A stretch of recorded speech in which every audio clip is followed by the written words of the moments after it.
আপনার জীবনসঙ্গীকে কিন্তু আপনার প্রয়োজনে আপনি ভালো রাখবেন। মনে রাখবেন দাম্পত্য সম্পর্ক এমন একটি সম্পর্ক যেটা পারস্পরিক ভালো সাথার সাথে রিলেটেড। অর্থাৎ হলো আপনি যতটুকুন ভালো রাখছেন আরেকজনকে, সেও কিন্তু ঠিক একইভাবে আপনাকে সে রিটার্নটা দিবে। এবং এই ভালো থাকার মূল মন্ত্র চেষ্টা করবেন আরেকজনের সেলফ এস্টিমটা যাতে বাড়ে। তার যাতে আত্মবিশ্বাসের জায়গাটা আপনার সম্পর্কে আপনার সাহচর্যে বাড়ে।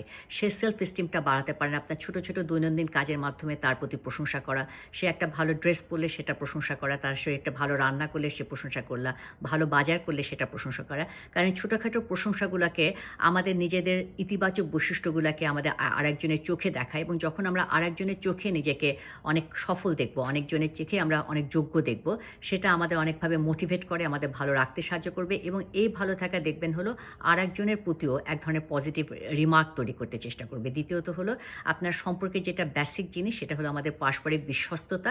আমাদের অ্যাকচুয়ালি যেকোনো দাম্পত্য সম্পর্ক হলো মূল জায়গাটা হলো পারস্পরিক সেন্স অফ সিকিউরিটি। অর্থাৎ হলো আমাদের যে সম্পর্কের মধ্যে সিকিউরড ফিলিং আছে, নিরাপত্তা। অর্থাৎ হলো এই ব্যক্তি আমার সাথে এমন কোনো কিছু করবে না, যেটা আমাকে ভবিষ্যতে একটা অনিরাপদ জায়গায় ফেলে দিতে পারে বা আমাকে অনিরাপদ করে দিতে পারে। সেটা কিন্তু আমাদের সম্পর্কটা খুব ডেট্রিমেন্টাল ইফেক্ট করে। কাজেই সেখানে যেখানে সেন্স অফ সিকিউরিটি আছে, অর্থাৎ হলো এই ব্যক্তি আমাকে এমন কোনো কিছুই করবে না, যেটা আমার সাথে কোনো নেতিবাচক বা আমার সাথে ইনসিকিউর করবে, সেটা কিন্তু আপনার সম্পর্ককে এনহ্যান্স করবে এবং হলো আপনার সম্পর্কে আরো গ্রো করতে সাহায্য করবে। দ্বিতীয়ত হলো সম্পর্কের মধ্যে ভ্যারিয়েশন রাখবেন। অর্থাৎ মাঝে, মাঝে একটু বাইরে যাওয়া, আউটিং, না লাইফে নতুন, নতুন মানে পরিবর্তন আনা, সেটা নানা কিছু এই পরিবর্তনগুলা কিন্তু আমাদের নানাভাবে জীবনটাকে আকর্ষণীয় করে তোলে। সেই ভ্যারিয়েশনগুলা হলো আনার চেষ্টা করবেন।